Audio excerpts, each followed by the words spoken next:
She was calm, quiet, just trying to get to her goddaughter's graduation. But somewhere over Tennessee, a flight attendant looked at her scrubs and decided she didn't belong. First they skipped her. Then they warned her. Then they tried to humiliate her in front of everyone. But what they didn't know was who she really was, and who else was quietly watching. Before we start the story, comment below where in the world you're watching from today. And if you like this story, don't forget to subscribe and turn on the bell icon so you don't miss future stories like this one. The plane hummed gently as it sat on the tarmac, waiting for final boarding. Rhonda Bell folded her coat over her arm and stepped into the aisle, scanning for seat 14A. Her back ached from 3 double shifts in a row at the hospital, but today wasn't about work. She was headed to Atlanta, where her goddaughter Grace would walk the graduation stage in a lavender gown Rhonda had helped buy. Her navy blue scrubs were neatly pressed, even though she wasn't on duty. A small silver pin that read, RN Trauma Certified, was clipped to her chest. She wore it quietly, like everything else in her life. She found her seat in the emergency exit row. It had extra legroom and a clear view of the aisle. Rhonda reached up to place her coat in the bin. The overhead compartment stuck slightly, and she gave it a gentle tug. "Ma'am, those bins are reserved for premium ticket holders," said a voice behind her. She turned and saw a blonde flight attendant, her name tag reading Kelly Bowers. Kelly didn't smile. Her tone wasn't rude, but it wasn't kind either, just cold enough to feel unnecessary. Rhonda lowered her coat and spoke softly. "This is my assigned seat, emergency row, 14A. Kelly didn't respond right away. Her eyes moved over Rhonda's badge, then her scrubs, then back to the coat. She stepped aside without another word. Rhonda slid into her seat, folded the coat on her lap, and looked out the window. The woman next to her, a young mother, gave a quick smile but didn't say anything. Rhonda nodded politely. She'd been through this before. Same uniform. Same quiet doubt in someone's eyes. Same fight to stay calm. The cabin filled quickly. Passengers shuffled in, overhead bins clicked shut, and voices murmured about connection times and hotel reservations. Rhonda opened her small notebook, flipped past patient notes, and began reading a page titled, "Signs of Internal Bleeding, Emergency Checklist." Not because she needed to study. It was just habit. It kept her hands busy when the silence around her got too heavy. Then Kelly walked by again. She stopped 2 rows ahead, leaned into a white man's seat, and asked with a cheerful tone, "Welcome aboard, Mr. Langston. Can I get you anything before takeoff?" Rhonda didn't look up. She didn't need to. The warmth in Kelly's voice had never reached her brow. The plane had taken off smoothly, with only a slight jolt as the wheels left the ground. Rhonda sat upright, hands folded over her coat. The seatbelt light was still on, and Kelly made another pass through the aisle, checking for compliance. As she passed row 14, her eyes flicked toward Rhonda, then away, as if she hadn't seen her at all. She stopped at row 15, leaned toward a man in a suit, and asked if he needed help adjusting his seat. Rhonda noticed how her voice turned lighter, even friendly. A few minutes later, the drink cart rattled down the aisle. Kelly and another attendant handed out menus to the rows ahead. Rhonda watched as each row received small black leather folders with options for snacks and beverages. When the cart reached her, Kelly reached across Rhonda's lap without looking at her and handed a menu to the man in 14C.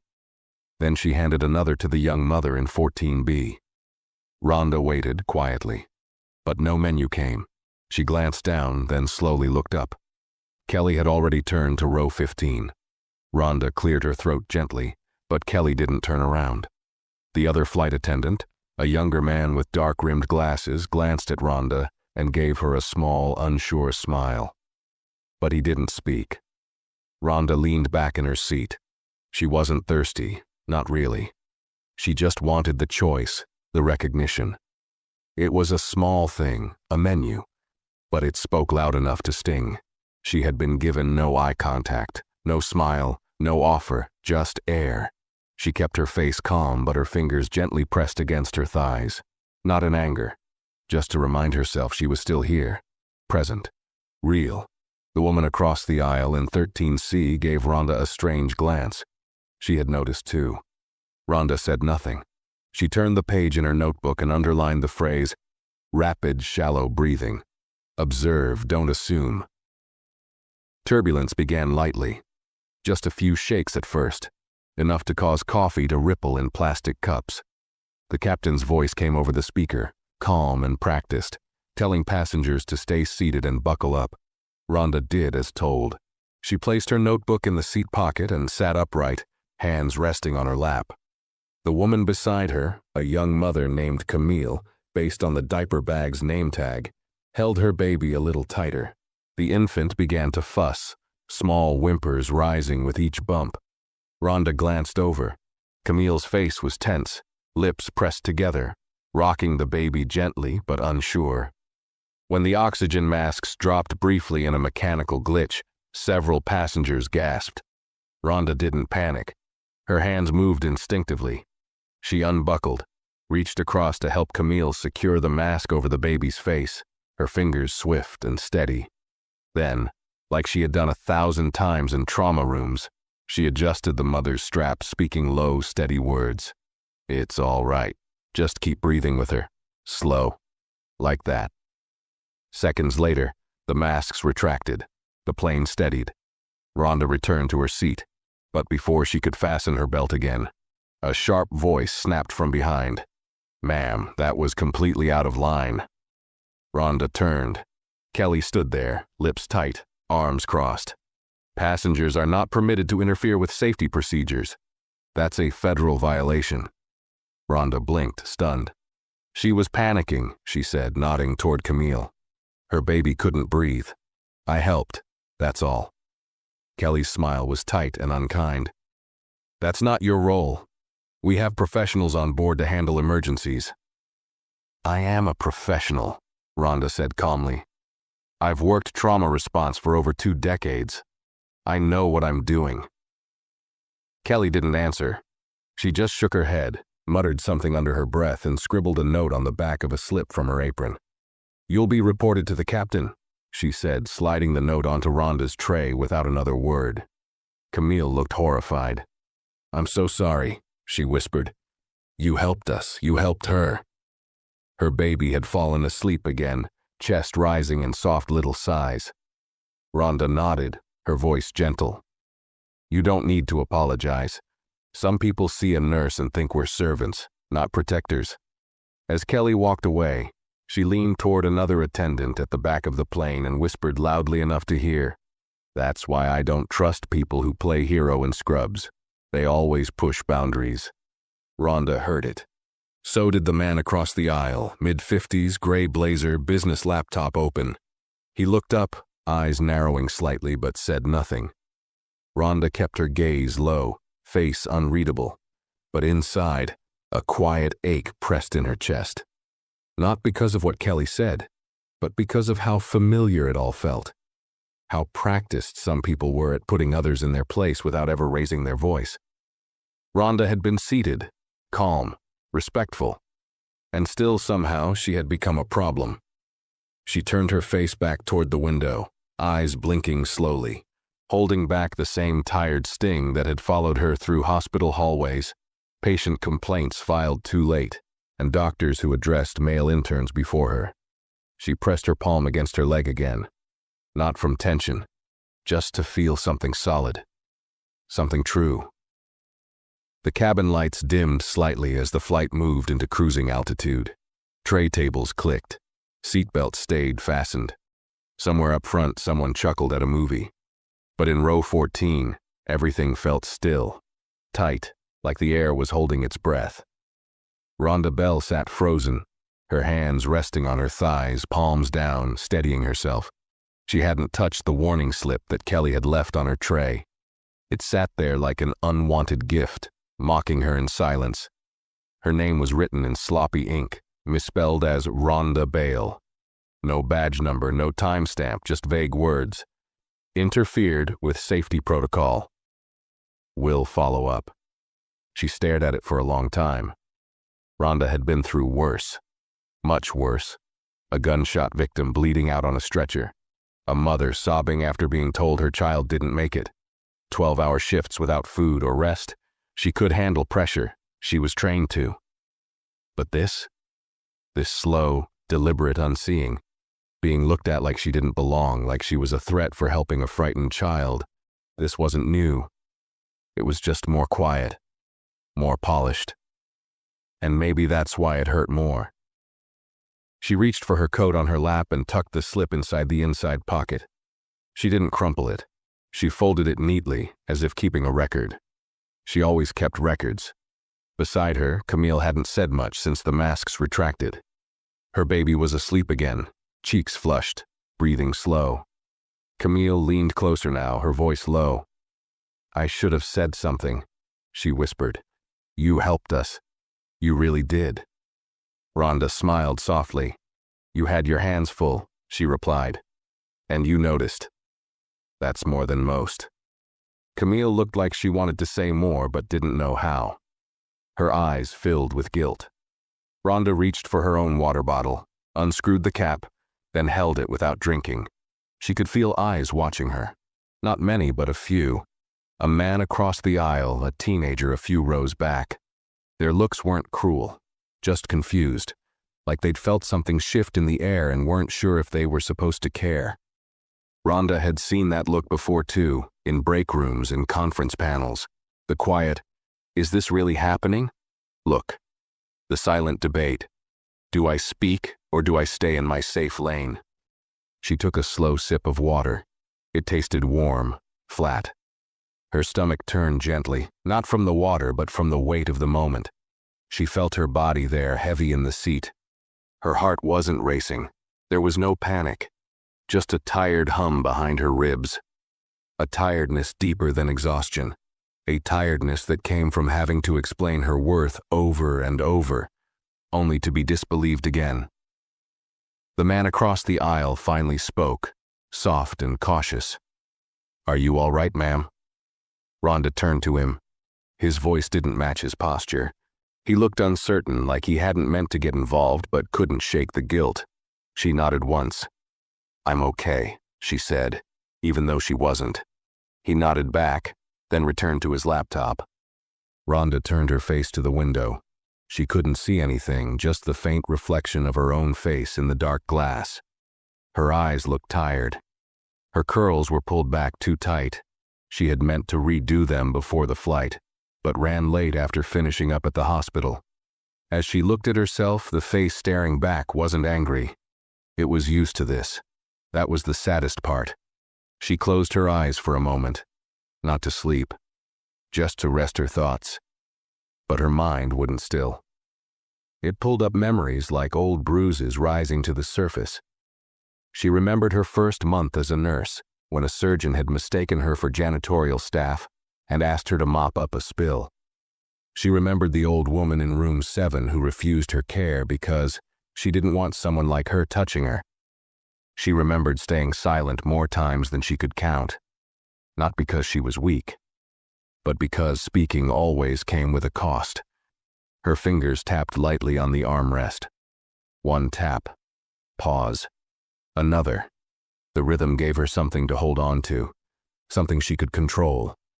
Then, slowly, deliberately, she reached into the small crossbody bag tucked beneath her seat.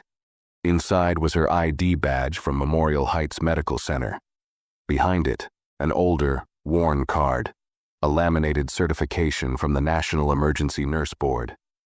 And tucked behind that, something newer. A printed contact sheet for a program she'd quietly joined last year, the Federal Nursing Council's Civil Rights and Safety Division, just in case. She pulled it out. Her thumb hovered over a name, Deputy Marshal Antoine Briggs. Rhonda didn't know if he was on this flight, but he was assigned to the Southeast Travel Corridor, and the message box next to his name was green. Still, she didn't press it. Not yet. Instead, she looked down at her scrubs.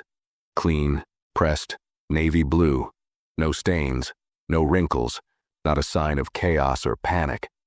She had done nothing wrong, but somehow she was still the one under suspicion, and that was always the part that hurt the most. The plane moved through the clouds with a soft hum, but inside Rhonda Bell, Everything felt sharp and unsettled. She shifted slightly in her seat, not from discomfort, but from a quiet, growing sense that something was unraveling, not outside, but inside her. The kind of unraveling that didn't happen all at once. It crept, like a thread pulling loose in the dark. She stared at the back of the seat in front of her, her hands still resting on her lap. Her fingertips lightly touched the edge of her coat pocket, where Kelly's warning slip now sat, folded and silent. It was just paper, ink on cheap cardstock. But it weighed more than it should have. Not because of what it said, but because of what it meant, what it implied. That her calm, measured help had been rewritten into a violation. That she, not the system, had done something wrong. Camille was asleep now, slumped gently against the window, her baby nestled on her chest. Rhonda envied that kind of peace, the kind that came with not yet learning the cost of being visible in the wrong way. She didn't blame the young mother, but it reminded her of how long she had carried this quiet burden. Not just today, not just on this flight, but through years of steady, silent defiance. She remembered once, on a hospital night shift, when an administrator came into the trauma bay during a code blue. Rhonda had been leading compressions, her voice firm, issuing orders. The administrator had pulled her aside later and said, "You give instructions like a doctor." Rhonda had smiled politely and replied, "No, I give instructions like a nurse." It had taken years to claim that kind of authority. And yet, all it took was one flight attendant's smirk to shake it again. Her phone sat on airplane mode in the seat pocket. She couldn't message anyone, not yet. But her mind worked methodically, like it always did in emergencies. Not fast, not frantic, just thorough. Assess, confirm, act. Her eyes moved across the aisle again. The man with the laptop, late 50s salt and pepper beard, wedding band on his left hand, had his screen tilted just enough for her to see a line graph. He was working, watching markets or numbers or something else that moved in neat, logical rows. She wondered how often people like him felt invisible. He caught her glance and gave a small nod. Not sympathy, not friendliness, just acknowledgement. It was something. Small, but something. Behind her, she heard a soft laugh. Kelly's voice. That same tight, sugary tone she used when addressing passengers she considered important. Rhonda didn't turn around. She didn't need to. She could feel the line in the air. The invisible barrier between those who were allowed to relax and those who were expected to stay quiet.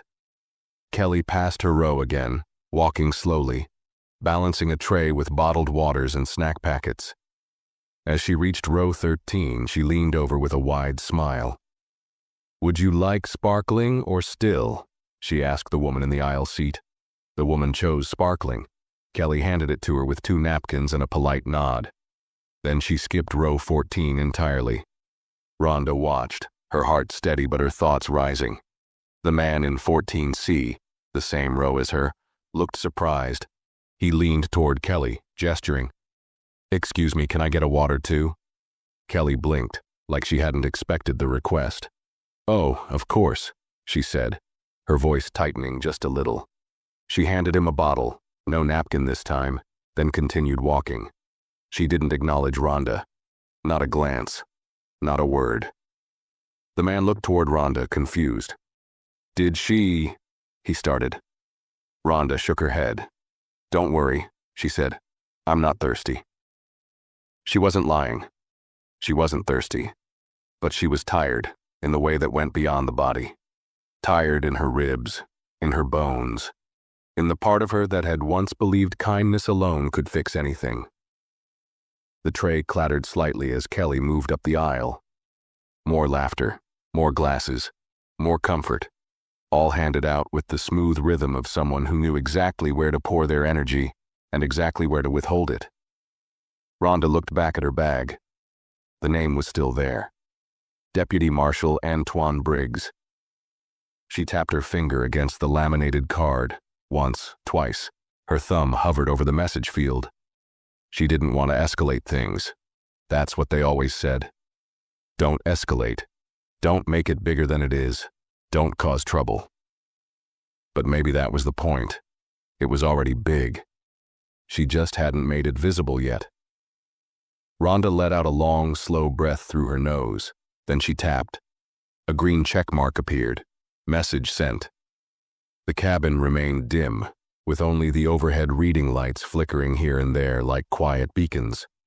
Most passengers were settling into their in-flight routines, watching movies, dozing with neck pillows, sipping small cups of wine.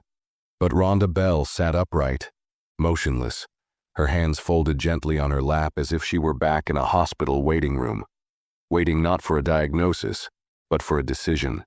The message she sent had left her phone less than 5 minutes ago. No reply yet. Not that she expected one right away. Deputy Marshal Antoine Briggs wasn't the type to reply with casual texts or empty words. He was methodical, measured. She'd only met him once during a healthcare safety training conference where she'd spoken about bias in patient care. He'd approached her afterward, complimented her calm demeanor, and handed her his card in case she ever needed someone who sees the whole picture.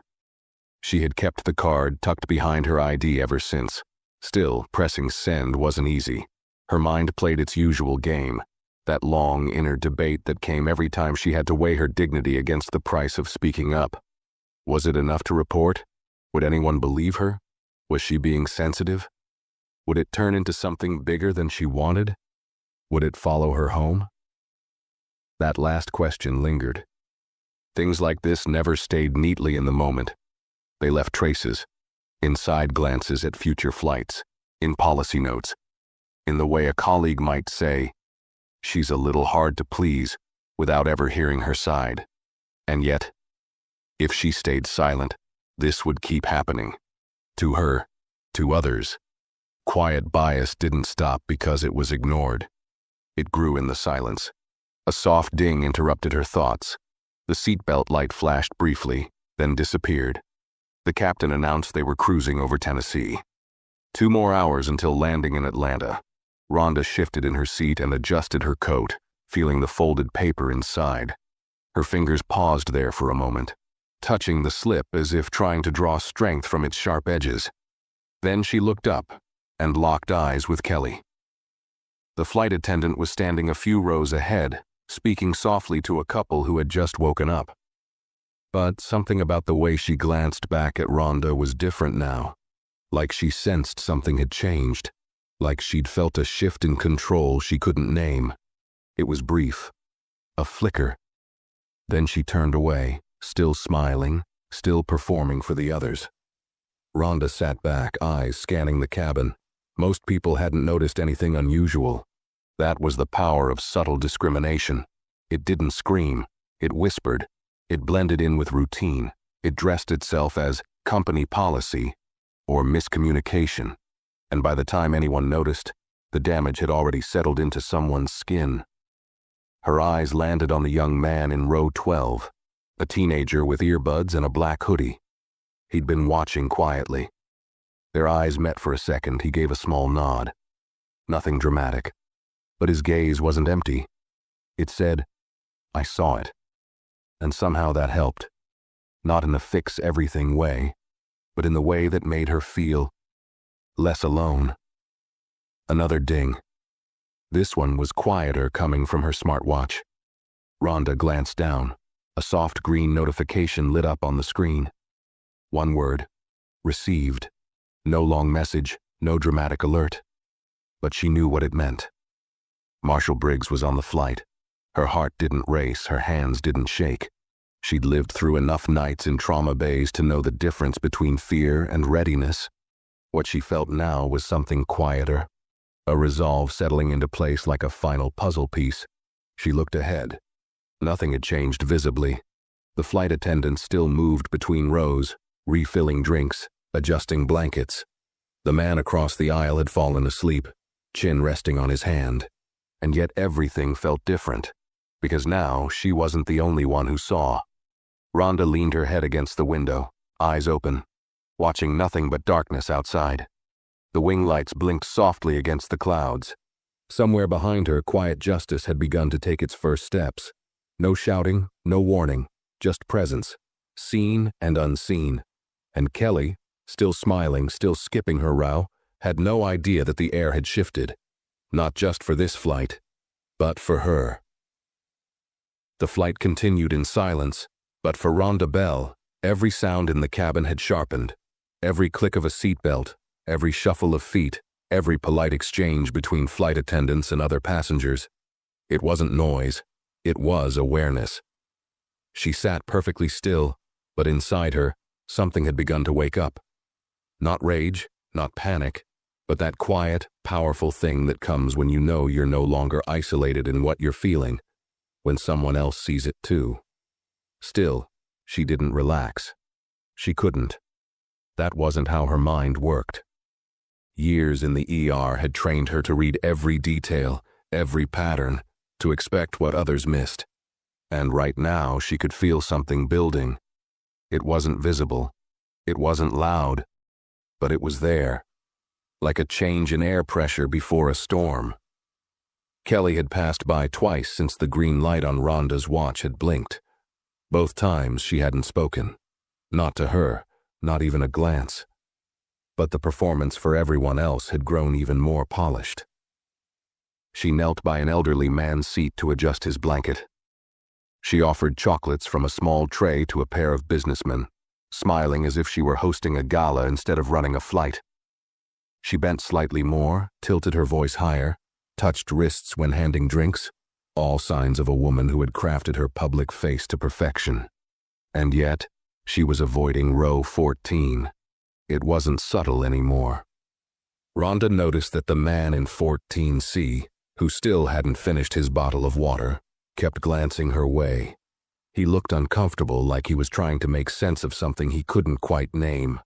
Like he wanted to say something, but didn't know the words. Rhonda wasn't angry with him. She knew that look. She had worn it once herself. Long ago, when she was young and still believed most people meant well if you gave them enough time. But time didn't erase silence. It only made it more permanent. Camille stirred beside her. The baby shifted slightly, letting out a quiet cry before nestling deeper into her mother's arms. Camille opened her eyes slowly, blinking at the cabin lights. "You all right?" she asked, her voice groggy, her eyes still filled with sleep. Rhonda nodded. "We're over Tennessee now, about halfway." Camille looked down at her daughter, smoothing the little girl's curls with the back of her hand. Then, almost as an afterthought, she added, Has she said anything else to you?" Rhonda paused. "Number. But she doesn't have to." Camille swallowed, her expression tightening. "I should have said something earlier, when she gave you that paper." I froze. Rhonda shook her head gently. "You had your child to protect. That's not freezing, that's surviving." There was a long pause between them, a silence that didn't need to be filled. Camille reached into her diaper bag and pulled out a soft cloth to wipe her daughter's mouth. Her hands were shaking just slightly. Rhonda's voice dropped lower, steady. "Don't carry shame for something someone else chose to do." Camille nodded, but her eyes brimmed. "I just hate how quiet it was, like we were all supposed to pretend it wasn't happening." Rhonda looked ahead, her eyes settling on the curtain that separated the economy section from the galley. "That's how it works," she said. "The silence is the shield, not just for her, but for the whole system." Camille didn't speak again, but she didn't look away either.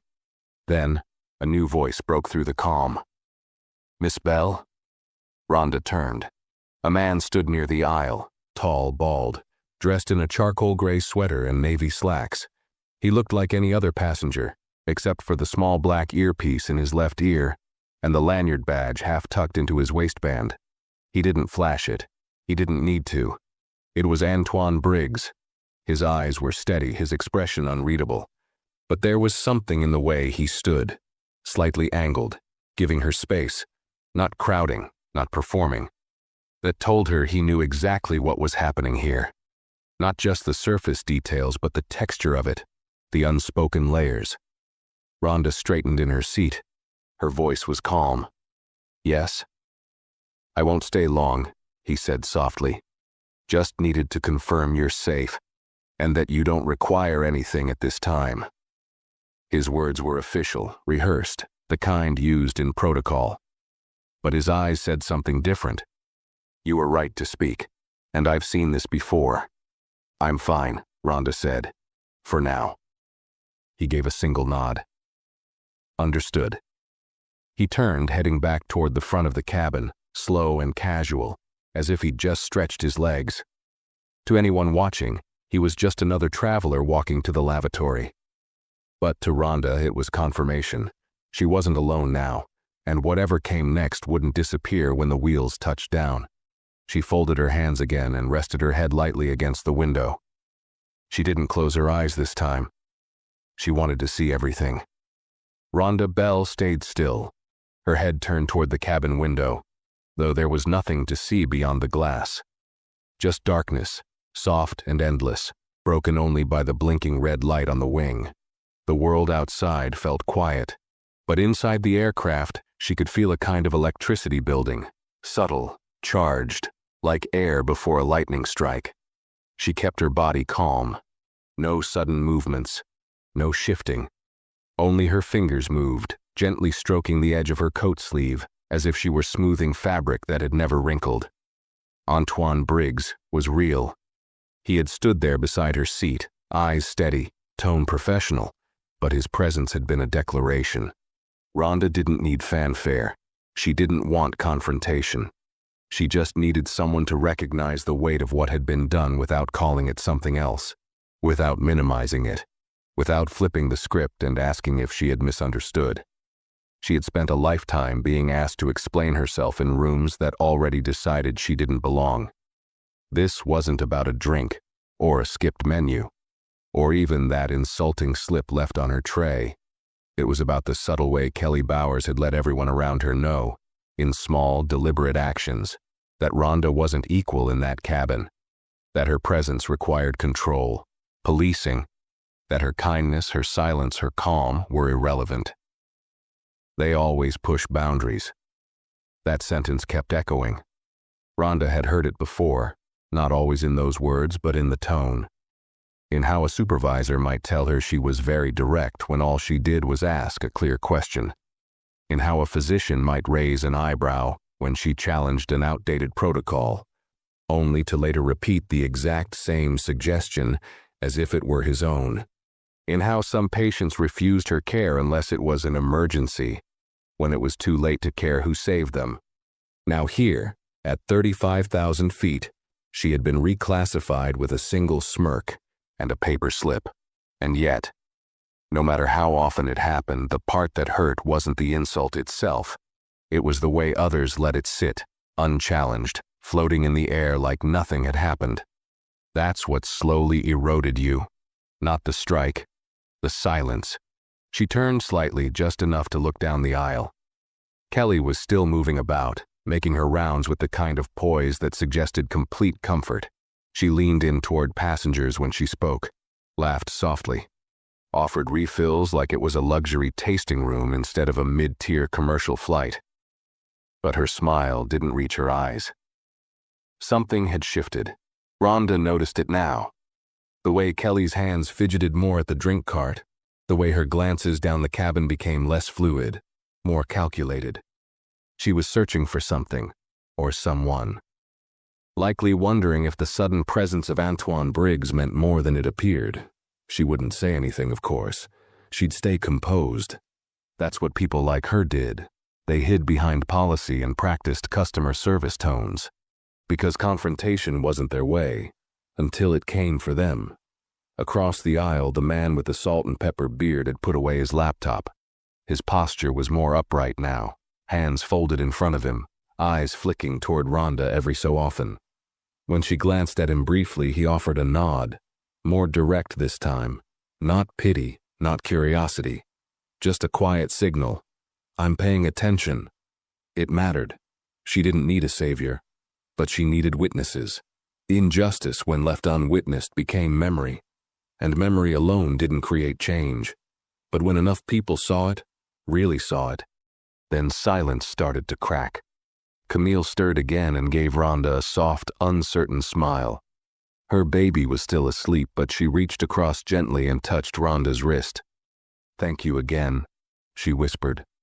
Rhonda turned her palm upward, returning the touch with calm fingers. "You don't have to thank me," she replied. "You just have to remember." There was a pause between them, the kind of pause that made space for understanding.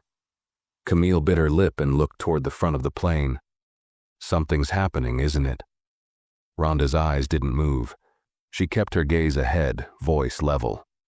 "Not yet, but it will." Behind them, a voice came over the intercom. A standard announcement, delivered in the captain's easy tone. "Ladies and gentlemen, we'll begin our descent into Atlanta in about 40 minutes.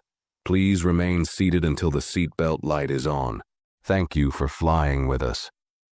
It was ordinary, but to Rhonda it felt like the start of a clock.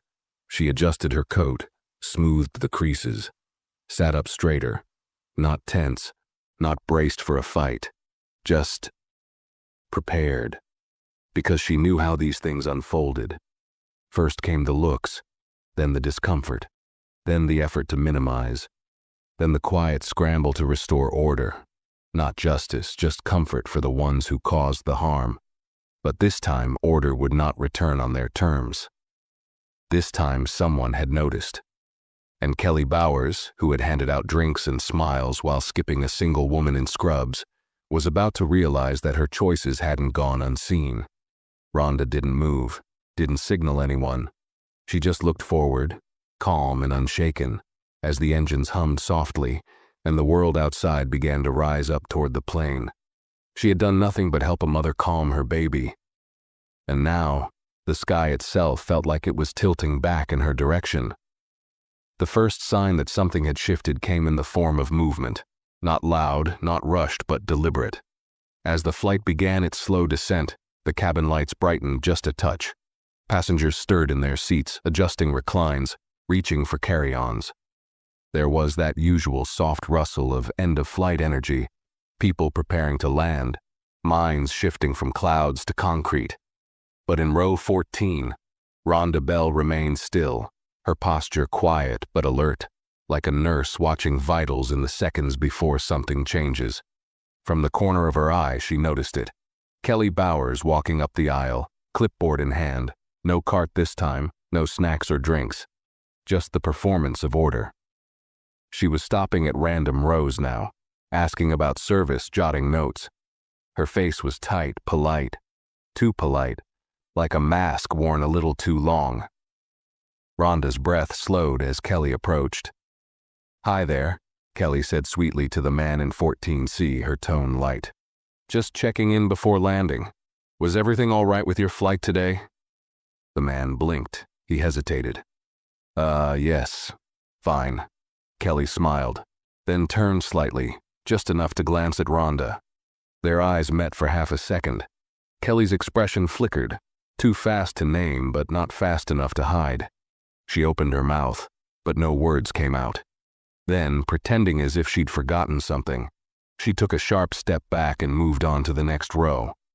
Rhonda didn't look away. She watched Kelly retreat, the back of her pressed uniform, her heels clicking a little too fast.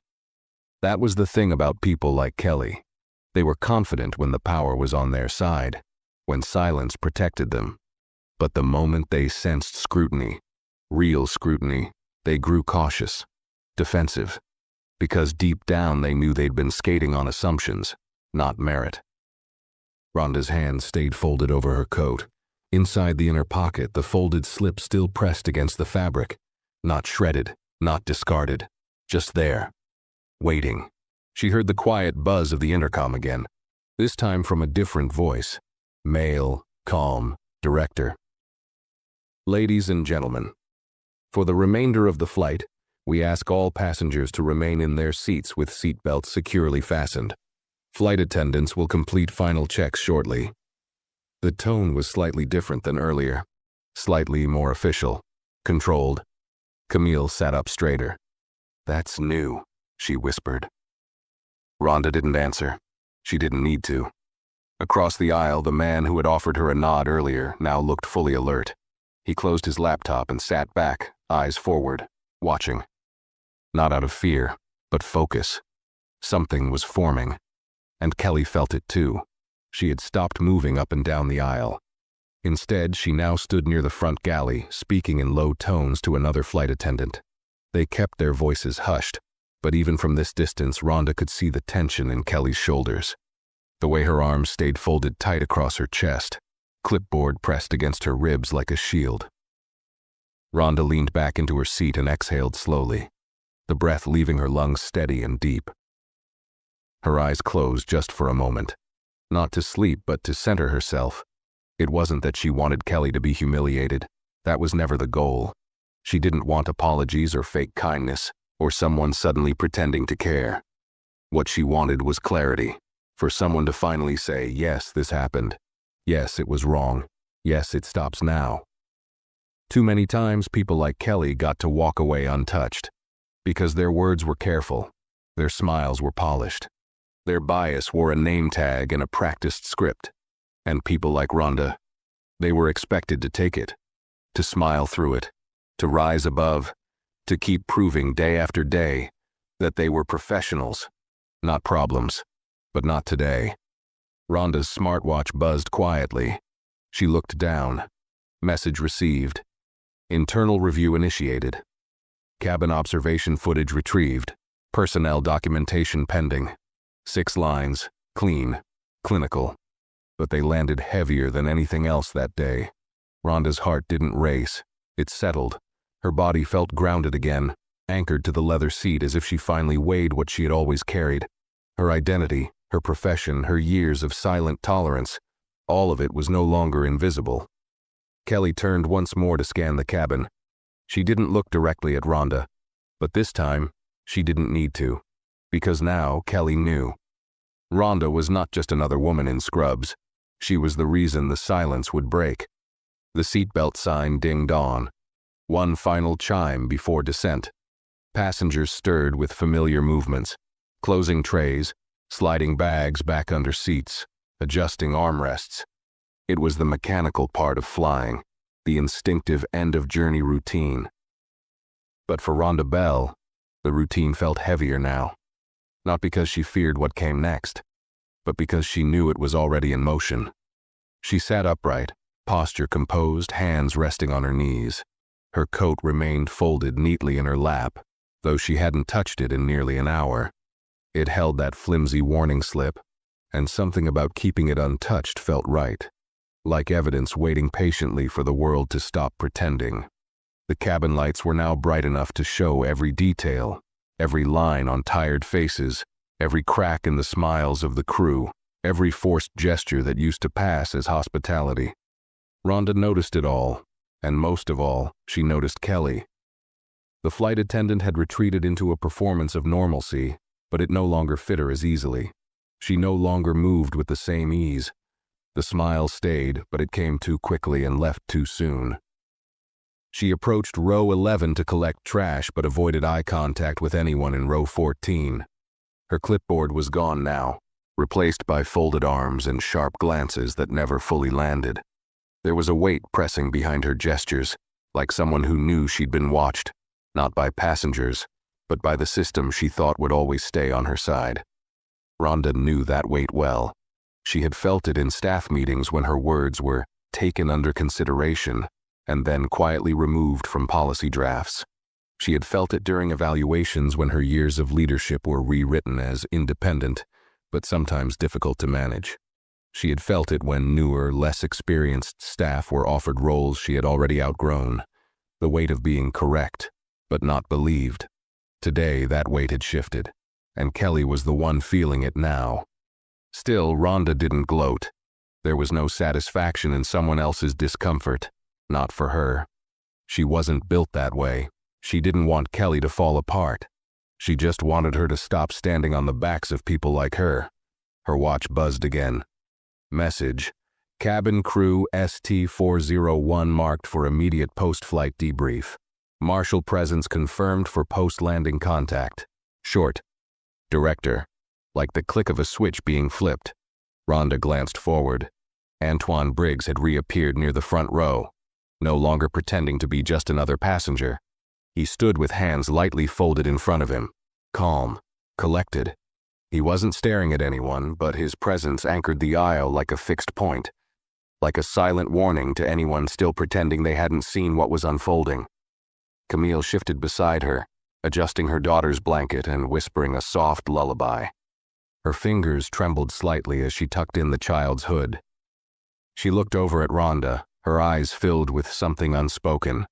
Relief, guilt, respect, maybe all three. "You okay?" she whispered. Rhonda nodded. "Yeah, I am." And she meant it. Not in the surface level, pass the day kind of way, but deeply. There was a peace she hadn't expected, the kind that came when truth finally stopped asking for permission to exist. Across the aisle, the man with the salt and pepper beard was no longer pretending to read. His tablet was off. His gaze was sharp. He watched Kelly with eyes that didn't blink. The teenager a few rows back had removed his earbuds and leaned forward, elbows on knees, alert. Others were watching too now, not saying anything, but awake. Something about that mattered more than Rhonda could explain. She wasn't just being seen. The pattern was being seen, and that's where the change lived, not in a single act of justice, but in the quiet unraveling of a lie people had lived with for far too long. The wheels touched down with a soft jolt. A wave of exhaled breath filled the cabin, the collective sigh of passengers who had nothing on their minds but ground, bags, schedules. But for Rhonda, the landing meant something else. This wasn't over. It was beginning. The intercom came alive again. This time, it wasn't the captain. "Ladies and gentlemen, for safety reasons, we ask passengers in rows 10 through 16 to remain seated while our onboard crew completes a brief compliance check. Thank you for your cooperation." The words were neutral. The message wasn't. Camille froze. Her eyes widened. "Is this?" Rhonda didn't answer. She simply sat tall, hands folded, eyes forward, and just like that, the silence that had once covered everything now felt like the loudest thing in the room. The plane rolled to a slow, steady stop at the gate. Outside the window, Atlanta's early evening light cast long golden streaks across the tarmac. Jet bridges moved into position. Ground crews bustled below, waving signals and connecting hoses. The airport looked as it always did. Orderly, practiced, calm.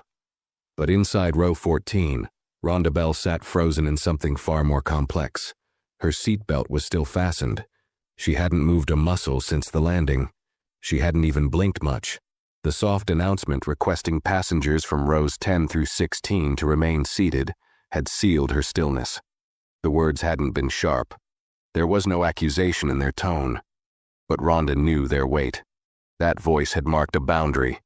Not punishment, not yet. But pause. Assessment. And that was enough to shift everything. Camille's breathing had changed beside her. It was shallow now, small and careful. She clutched her daughter a little tighter, whispering something too quiet to hear, her lips pressed to the baby's curls. She didn't speak to Rhonda, but her shoulder brushed against hers, a soft, steady presence. Rhonda didn't pull away. She needed it more than she'd admit. Across the aisle, the man with the salt and pepper beard had removed his glasses. He held them in his lap now, watching the front of the cabin with the kind of focus you'd see in a courtroom. Controlled, measured, ready to speak, if it came to that. No one else had moved. Not from rows 10 to 16. It was strange how still a group of people could become when they sensed something was happening. Not chaos, not noise. Just something true and important, making its way forward. Then it happened.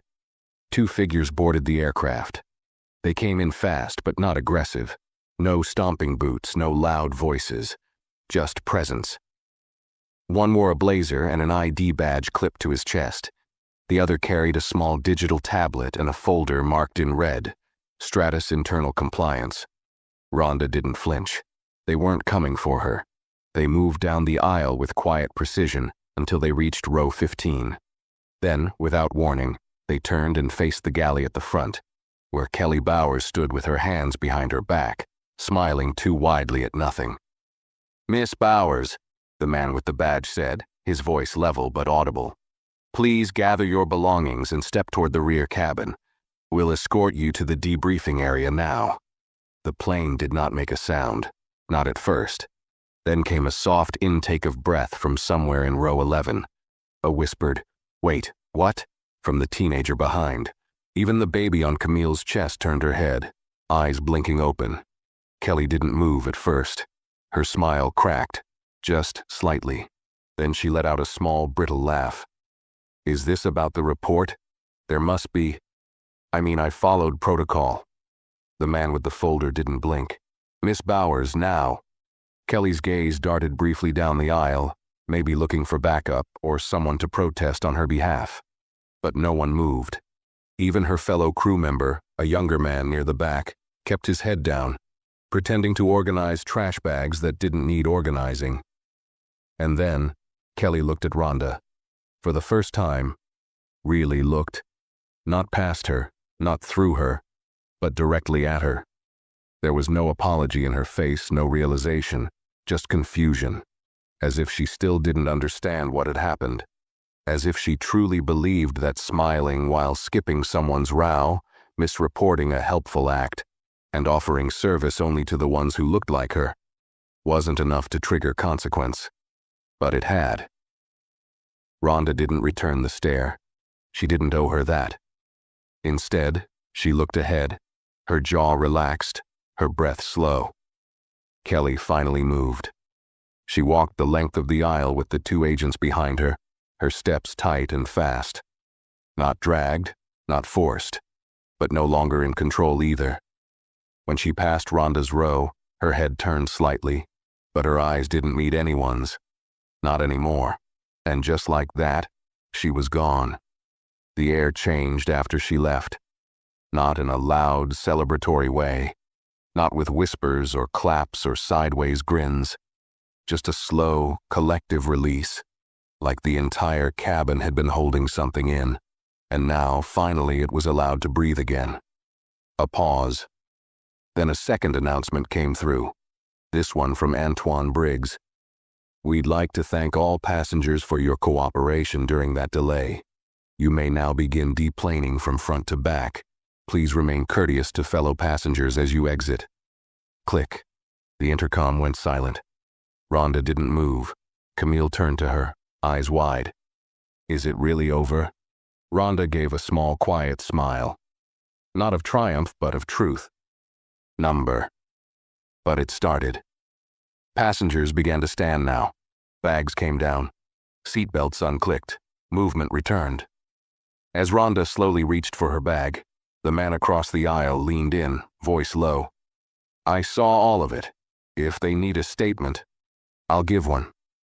Rhonda looked at him, this man whose name she didn't know, and said softly, "Thank you." He nodded once and stepped into the aisle. Rhonda rose, her coat folded over her arm, her badge still clipped to her chest, and the warning slip still tucked inside her pocket. Not as a symbol of shame, but proof. Proof that the silence had finally met resistance. And for the first time in a long time, she didn't feel tired. She felt seen. The cabin buzzed with the low sounds of passengers rising, zippers, polite goodbyes, overhead bins clicking open one by one. It was the kind of background noise that usually marked the end of a journey. But for Rhonda Bell, this moment didn't feel like an ending. It felt like something had cracked open. She stepped into the aisle with quiet purpose, adjusting her coat over her left arm, sliding her bag onto her shoulder. Her knees ached faintly from sitting too long, but she ignored it. The hum of voices around her had changed, softened somehow. People weren't talking over her or around her. There was a new kind of pause when she passed, not out of pity, not discomfort, but acknowledgement. And yet, Rhonda stayed quiet. She had no need to announce anything. The system had already spoken for her. Camille stood just behind her, baby resting on her shoulder now, small arms curled around her mother's neck. She looked at Rhonda as they waited to move forward in the slow shuffle toward the exit. "I don't know what would have happened if you weren't on this flight," she said softly. She scared me. Rhonda turned gently to face her. She scared you because she knew how to smile while dismissing you. That's the worst kind. You start thinking maybe it's you. Camille's eyes filled. Yeah, she whispered. Exactly that. Rhonda touched her arm lightly. You don't owe anyone silence, Camille, not even on an airplane. Ahead, passengers began filing out into the jet bridge.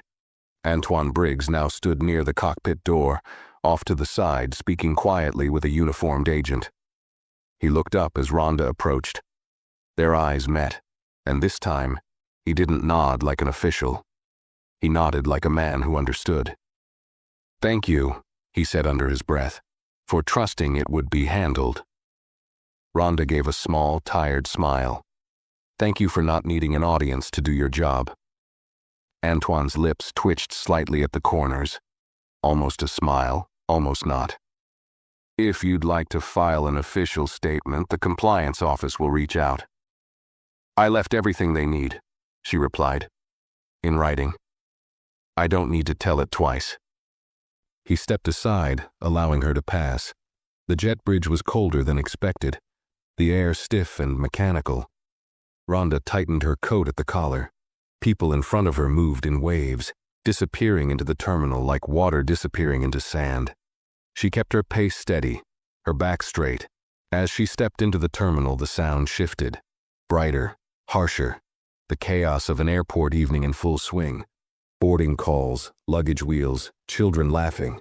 And none of it knew what had just happened behind that plane door. She moved past a row of windows and caught her own reflection. The polished floor, the clear glass, both showed a woman in navy scrubs, no makeup, curls pulled back, eyes that carried both history and restraint. She paused for just a second. This was how change looked. Not polished, not angry, just permanent. A few steps later, a woman in a gray business suit fell into stride beside her. Rhonda noticed her from the cabin. She had been seated several rows back, barely visible. The woman hesitated, then spoke. I'm sorry, Miss Bell, is it? Rhonda turned. Yes? The woman pushed her hair behind one ear. Her voice was soft but steady. I work in HR compliance for a regional airline. I wasn't on duty tonight, but I saw everything. I just want to say, you weren't wrong. I've seen how they cover for people like her. Rhonda tilted her head. And now? The woman took a breath. Now? I'll be writing a full report, and I won't let them water it down. Rhonda studied her. Make sure you don't let them tell you it was just a misunderstanding. I won't, she promised. They parted at the escalators. Rhonda took the stairs, not because she had to, but because something in her needed to move under her own power, to feel her weight, to take each step without being carried or pulled. At the bottom, a shuttle waited to take her to baggage claim. She climbed in and sat near the back, watching the doors close one by one. A little boy stared at her from across the aisle, holding his father's hand. She smiled at him gently. He didn't smile back, but he didn't look away. The shuttle lurched forward. Rhonda looked out the window.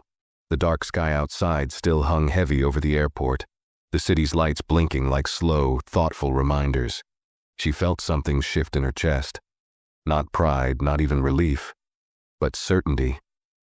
This time her silence hadn't protected someone else's comfort. It had protected her truth. And the next time a woman like her stepped into row 14 wearing scrubs and soft shoes, maybe, just maybe, it wouldn't be met with fear. Maybe it would be met with respect. The shuttle door slid open with a slow hiss. Rhonda Bell stepped off carefully, heels clicking against the polished floor of the terminal's lower level. The air felt different down here, colder, more industrial, filled with the scent of engine oil and distant food court grease. Baggage claim screens blinked overhead, announcing arrival after arrival in neat rows of glowing green text. Her flight number was listed near the top, Carousel 5. She moved toward it without urgency. The passengers around her buzzed with normal conversation, talking about dinner plans, rental cars, missed connections. No one knew what had just happened above them in that pressurized cabin. No one knew about the quiet confrontation, the slip of paper in her pocket, the escort of a flight attendant who never thought she'd be held accountable. That was always the strange part. These things happened in plain view, but the world kept moving as if they hadn't. Rhonda had learned to live with that. But today, she didn't have to. As she approached Carousel 5, the belt hadn't started yet. The crowd had gathered loosely in a half-circle, faces half-tired, half-focused. Rhonda stood at the edge, letting her bag shoulder sag gently as her eyes scanned the space. Her mind wasn't on her suitcase. It was still replaying the moment Kelly was led down the aisle, still hearing that brittle tone, the confusion in her voice. "I followed protocol." Rhonda had heard that phrase so many times it had lost meaning. Protocol, policy, miscommunication, all tools people use to clean up the mess of their bias, to soften the impact, to escape accountability. But what Kelly never understood was that harm didn't need to come in the form of slurs or shouted orders. Sometimes it came in the shape of a cold voice, a withheld menu, a shrug. And sometimes, when it's been happening for years, that's the version that cuts deepest. The conveyor belt whirred to life with a clank. The first few bags tumbled out. Rhonda's eyes drifted toward the exit doors across the terminal. She wasn't in a rush to leave, but her heart had begun to ache in a way that felt bone deep. A slow ache, a quiet one. Not grief, not fear. Just the weight of having to hold it together again. Even when justice had technically been served. Even when it ended in her favor, it still cost her something. It always did. She thought about calling someone, a friend, a colleague, maybe her sister Eliza, who always said, "You don't have to be strong every damn minute, Roan." But she didn't pull out her phone. Not yet. There was a strange stillness in her chest that needed space, not sound. Space to process what it meant to walk off that plane not just angry or insulted, but validated. That was new. And it scared her more than she expected, because now she knew what it felt like when the system didn't look away, and part of her, the tired part, worried it wouldn't happen again. That this was a rare alignment, a lucky break, a moment she'd have to carry like armor the next time someone like Kelly tried to cut her down with a smirk and a clipboard. Behind her, a voice broke the hum of luggage wheels. "Miss Bell?" She turned slowly. It was the same woman from earlier, the HR compliance officer. This time, without the rush of passengers or the sterile silence of the cabin, she looked more grounded, less polished, like the weight of what she'd seen had finally caught up to her. Rhonda waited. "I just spoke to the review lead," the woman said. "They're pulling previous incident reports from that crew member. 2 go back over a year."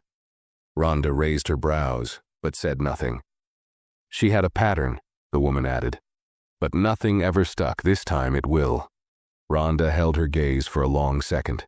Then she said quietly, "It only stuck because someone like me was willing to be treated like a problem to prove the pattern." The woman swallowed. "You're right." There was a pause, then Rhonda asked, "Do you think she understands what she did?" The woman looked down, then back up. "I don't know, but maybe it's not about her anymore." Rhonda nodded once. "That's the part people don't get. I didn't want her punished.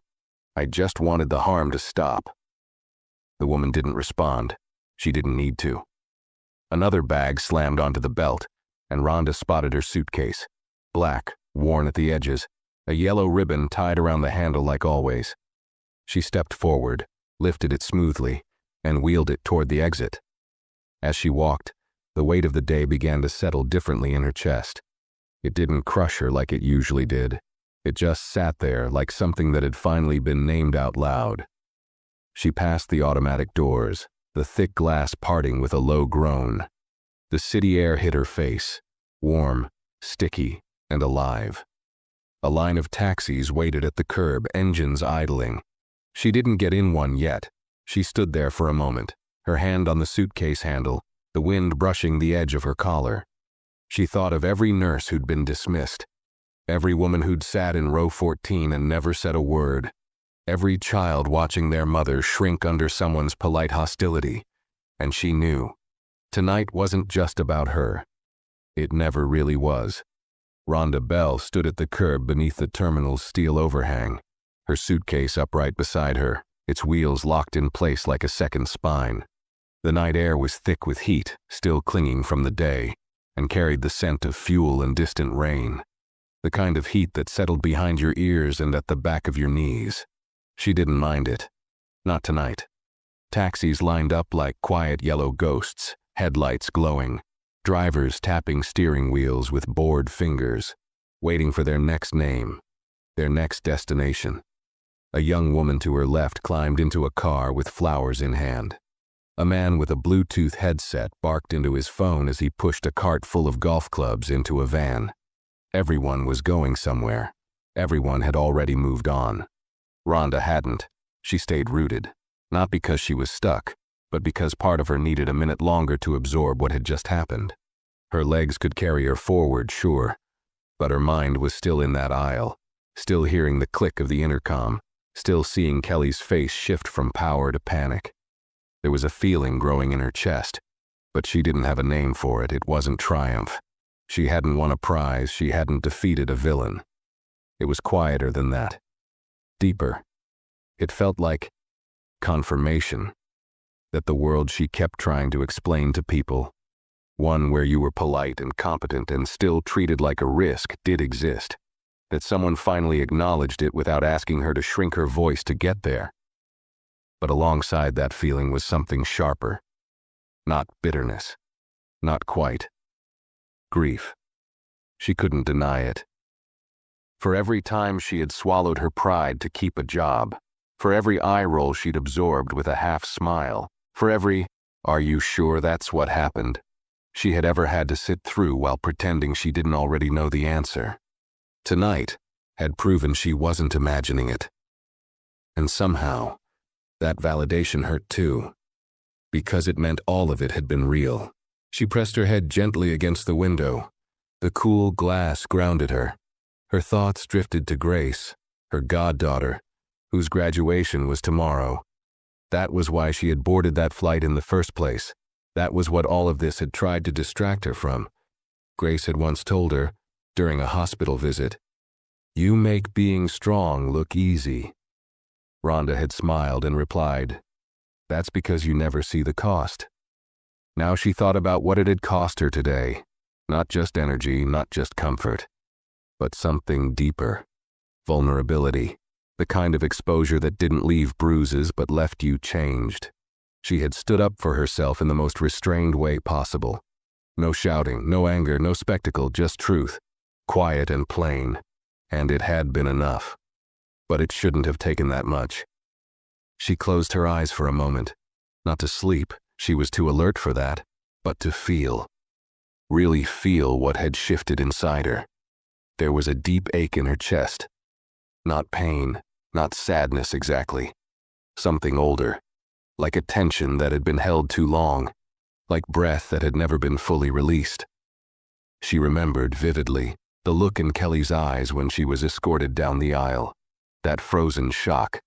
Not fear of violence or shame, but the fear of being held to account. And Rhonda, even now, didn't feel spiteful. She felt tired, but under that tiredness there was something steadier, like the pulse of a drum beneath the noise. It was dignity, not the kind people handed out with praise or promotions, the kind you carried inside you, whether anyone saw it or not, the kind that stayed even when you were invisible. She thought about the next flight she'd take, whether the crew would look at her differently, whether her name would quietly be flagged in some system as the nurse who reported. She knew how institutions worked. There would be whispers, perhaps even polite distance. But this time she wouldn't shrink. This time she had chosen to be visible. The cab slowed as it pulled up in front of a modest brick townhouse tucked behind a row of oak trees. Her porch light was on. She always left it that way for herself. It felt like a promise. She paid the driver, nodded her thanks, and stepped out into the quiet evening air. The breeze kissed her cheek, warm and soft. She rolled her suitcase up the steps, each one clicking beneath her heels, the rhythm of return. She paused at the door, slipped the key in, turned the knob, stepped inside. The air in her home smelled like lavender and something faintly citrus, the last traces of the diffuser she'd set before leaving. She dropped her bag gently near the wall to unpack tomorrow. She didn't bother turning on the TV. She didn't check her phone. She walked slowly to the kitchen, opened a cupboard, and pulled out a chipped blue mug. It had belonged to her mother. She filled it with water and stood there, both hands wrapped around it, her reflection dim in the window above the sink. She wasn't crying, but something heavy inside her was finally settling. It wasn't peace, not yet, but it was something like it. A knowing that what she had done, not loud, not dramatic, not perfect, had mattered. That she had said in every quiet, steady action, "I belong here." I always did. And the world, just this once, had listened. She took a sip of water, placed the mug on the counter, and reached into her coat pocket one last time. She pulled out the warning slip, looked at it under the kitchen light, then slowly, carefully, tore it in half. Not in anger, but in closure. She dropped the pieces in the trash, exhaled through her nose and flicked off the light. And in the quiet hum of her home, Rhonda Bell finally let herself rest. For the first time in a long time, uninterrupted. If this story moved you, make sure to give it a like, share your thoughts in the comments, and don't forget to subscribe to the channel for more powerful stories coming soon. Her watch buzzed, a quiet nudge against her skin. A text from Eliza. "You land safe?" Rhonda stared at the message for a long moment. Her thumb hovered over the reply, but she didn't type anything yet. What would she even say? "Yes, I landed." "Yes, and someone finally got held accountable." "Yes, and something changed." And also, nothing did. She sighed and slid the phone back into her coat pocket. A few steps away, a shuttle driver leaned against a pole, sipping from a thermos. He glanced at her, not in judgment, just curious. She must have looked like she was waiting for someone, but she wasn't. She wasn't even waiting for a cab. She was waiting to feel ready. Ready to re-enter a world that still didn't know what she had carried on that flight. Ready to go back to work, to daily routines, to smiling at people who might still think they'd never do what Kelly did, even while doing it in softer, more polite ways. Ready to be asked by well-meaning coworkers, "How was your trip?" with no idea what that question might cost her to answer. She reached into her pocket and pulled out the slip. The warning notice. The warning notice. She unfolded it, slowly, pressing out the crease with her palm. Her name was still misspelled, Rhonda Bale. The handwriting was rushed, almost careless. It didn't even try to look professional. She wondered if Kelly ever thought this would actually be read by someone in authority, or if she assumed it would go unnoticed, like so many others before. Rhonda traced the letters with her finger.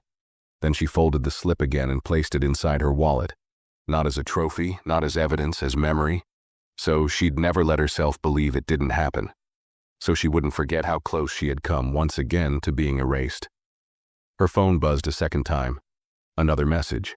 This one from an unknown number.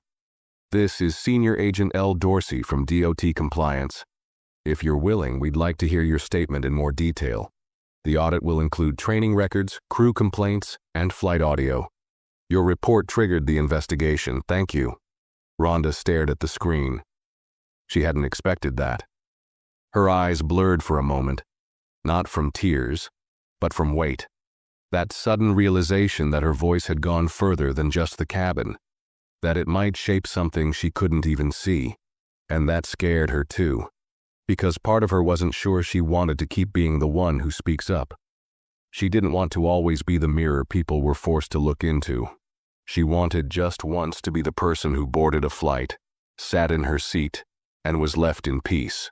Not ignored, not tested, not quietly antagonized, just left alone. She looked at the message again. The audit will include training records. A training record. That was something permanent. It meant Kelly's behavior would exist somewhere beyond a hallway whisper, beyond a passenger complaint that went nowhere. It meant the next time someone reviewed her file, they'd see a red flag instead of a gold star. Rhonda slowly typed back, "I'll give my statement. Not for me. For the next nurse." She hit send, and only then did she step toward the curb and raise her hand for a cab. The driver pulled forward with a nod, popping the trunk. Rhonda loaded her suitcase herself and settled into the back seat. The car smelled faintly of pine air freshener and worn leather. As they pulled away from the airport, the terminal lights receded in the rearview mirror. Rhonda leaned her head against the window, eyes half closed, lips parted slightly. For once, she didn't feel small. She didn't feel silenced. She didn't feel erased. She felt like someone who left a mark, and it wasn't loud. It was lasting. The cab moved through the streets of Atlanta with a soft, rhythmic sway. The glow of the city outside the window blurred past in streaks of red and amber. Traffic lights, storefront signs, neon reflections on wet pavement. It had rained earlier. The road still shimmered like glass. Rhonda Bell sat in the back seat, her body angled slightly toward the window, eyes unfocused but open. She wasn't really watching the city. She was watching something behind it, something inside. The driver didn't speak. He seemed to sense she didn't want conversation. Only the radio whispered, a low jazz instrumental that filled the car like breath, smooth and unobtrusive. Her phone rested on the seat beside her, face down. She had turned off notifications. She wasn't ready for the flood of messages she knew would come, from coworkers, her supervisor, maybe even hospital board members who'd read about the incident before hearing it from her. She could already imagine the awkward sympathy, the sudden concern. Why didn't you say anything sooner? She had said things before. They just hadn't listened, but this time they hadn't had a choice.